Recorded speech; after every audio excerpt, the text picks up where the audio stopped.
السلام عليكم ورحمة الله تعالى وبركاته. كتمنى يا ربي يلقاكم هذا الفيديو في احسن الاحوال. اليوم ان شاء الله فيديو جديد، وصفة جديدة. الوصفة ديال اليوم ان شاء الله هي كيكة الرخامة بطريقة سهلة للمبتدئين. كملوا معايا الفيديو حتى الاخير باش تعرفوا ادق التفاصيل. فغادي ندوزو للطريقة ونذكر لكم معها حتى لا غوسيت اللي غادي نحتاجو او المقادير اللي غادي نحتاجو. فاول حاجه غادي نحتاجو 4 ديال البيضات يكونوا من الحجم الكبير، فاذا كان الحجم ديالهم صغير فمن الاحسن تستعملي 5 ديال البيضات. كنحتاجو كذلك كاس ديال سكر سنيده، وكنحتاجو واحد الخميره ديال الفاني، وكنضربوا الكل مع بعض على هذا الشكل هذا كيف كتلاحظوا معايا حتى كيتجانس الخليط وكيتبدل اللون ديالو وكيتضاعف كذلك الحجم ديالو كيف كتلاحظوا معايا. من بعد غادي نزيدوا كاس معامش ديال الزيت كيف غادي تلاحظوا معايا دابا، كيف كتشوفوا معايا كاس معامش ديال الزيت، وغادي نضيفوا نصف ديال الكميه وغادي نخلطوا المكونات جيدا. من بعد غادي نضيفوا الكميه الثانيه كيف كتلاحظوا معايا دابا.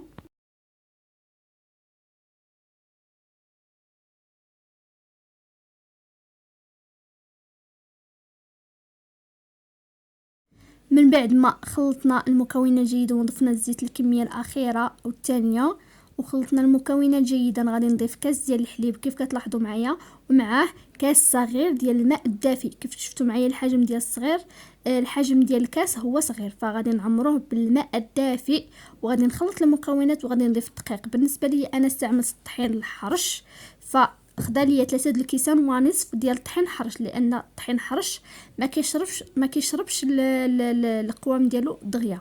ولكن الطحين الرطب الخاص بالحلويات غادي تحتاجي غير 3 د الكيسان فقط. فمن الاحسن الا كان عندك الطحين الرطب خاص بالحلويات فهو احسن حاجه تستعملي. فانا ديبانيت بداكشي اللي عندي.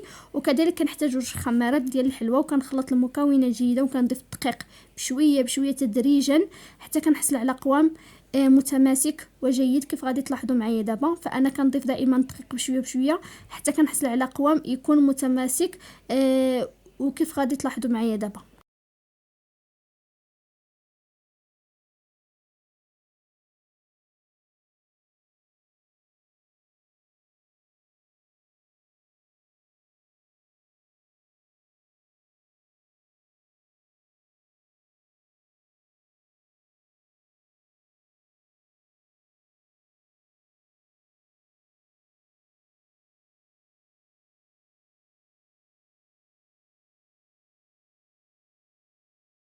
من بعد ما حصلنا على خليط متماسك كيف كتلاحظوا معايا على هذا القوام هذا اللي واضح جدا، فكنقسموا الخليط الى نصفين، يكونوا نصفين متساويين، يعني يكونوا نفس الحجم او نفس العبار. فواحد الخليط غادي نضيف ليه 3 ديال الخمارات ايديال ديال الكاكاو كيف غادي تلاحظوا معايا دابا.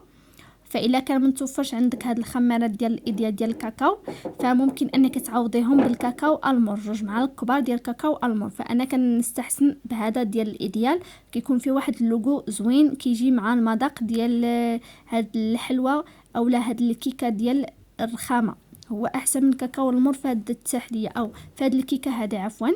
فهنايا غربلتهم ضروري. فطبعا غادي يجيني القوام شويه قاصح، غادي نضيف ليه شويه ديال الحليب غير شويه فقط، وغادي نخلط المكونات جيدا. شفتوا معايا غادي يقصح ليا الخليط، فاحنا ما بغيناش يقصح لينا، بغينا يكون متساوي مع الخليط الاول.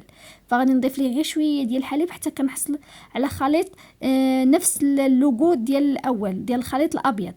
شفتوا معايا من بعد ما خلطنا على هذا الشكل هذا، في الكميه اللي زدت معكم في الاول ديال الحليب هي اللي زدت فقط، ما زدتش عليها لا اقل ولا اكثر. من بعد غادي نحتاجوا اي مول، سوا ديال الزاج اولا ديال اي مول متوفر عندك. غادي ندهنوه مزيان بالزبده ونرشوه بالدقيق جيدا كيف كتلاحظوا معايا. اول حاجه غادي ندير هي غادي نجيب ملعقه وغادي نديرو زواق بالملعقه كيف غادي تلاحظوا معايا دابا. فاول حاجه بديت انا بها هي بخطوط سوداء على هذا الشكل هذا عشوائي جدا. عاد غادي نبداو الزواق ديالنا ديال هاد الكيكه ديال الرخامه. غادي نبداو بالملعقه، غادي ندير ملعقه كبيره ديال الخليط الابيض، وغادي ندوزو كذلك الملعقه كبيره ديال الخليط الاسود، وغادي نستمر على هذا الشكل هذا حتى كنحصلوا على واحد المنظر زوين ديال الرخامه اولا كيكه الرخامه كيف غادي تلاحظوا معايا دابا.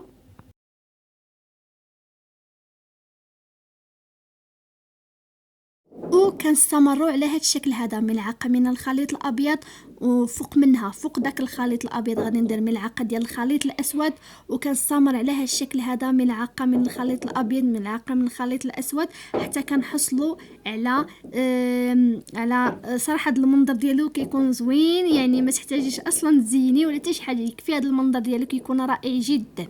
فكملوا معايا الفيديو حتى الاخير باش تعرفوا ادق التفاصيل. كنستمروا على هذا الشكل هذا من الوسط، وكنخليو الخليط ديالنا كيهبط راسو كيهبط الجوانب ديال المول ديالنا كامل بوحديتو، وكنستمر على هذا الشكل هذا، خليط ابيض خليط اسود، حتى كنكملوا الخليط ديالنا كامل. عاد كنزوقوا في الاخير. شفتوا معايا هنايا صافي، شفتوا معايا بقيت كنستمر غير من الوسط.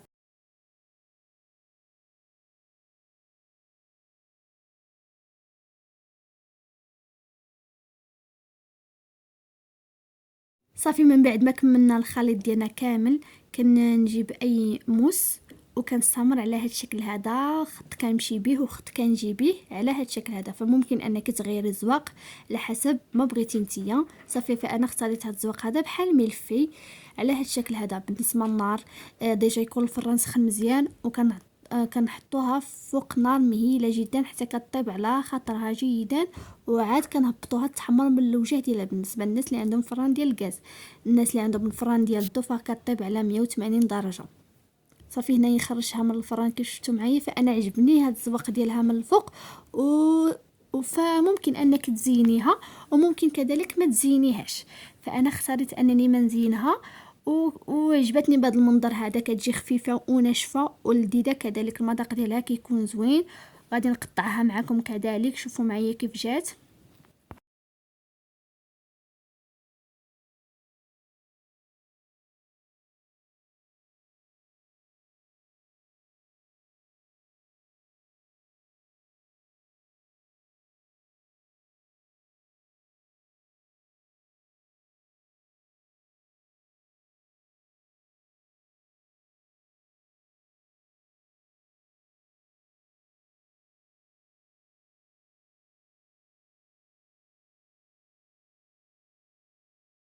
فهي كتجي رطبه وكيجي مذاقها زوين، بالخصوص داك الكاكاو ديال الايديال كيعطي واحد اللوغو رائع جدا.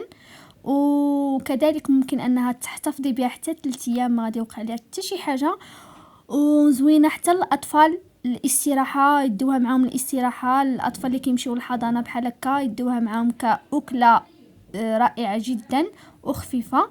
شوفوا معايا المنظر ديال كيف كيجي. فاذا كثرتي من الخليط الابيض فكتجي متساويه جيدا. شوفوا الخطوط اللي درنا من التحت بالاسود حتى هما كيعطيو واحد الزواق رائع. فالزواق كيف قلت لكم نتوما غادي تعرفوا كيفاش تزوقوا، يعني ماشي ضروري انكم ديروا بحالي بالضبط. فممكن انك ديري اي خطوط كتحبي. بالنسبه للناس اللي عندهم المول طويل حتى هما كيجيو فيه خطوط على شكل قلب، كيجيو رائعين جدا.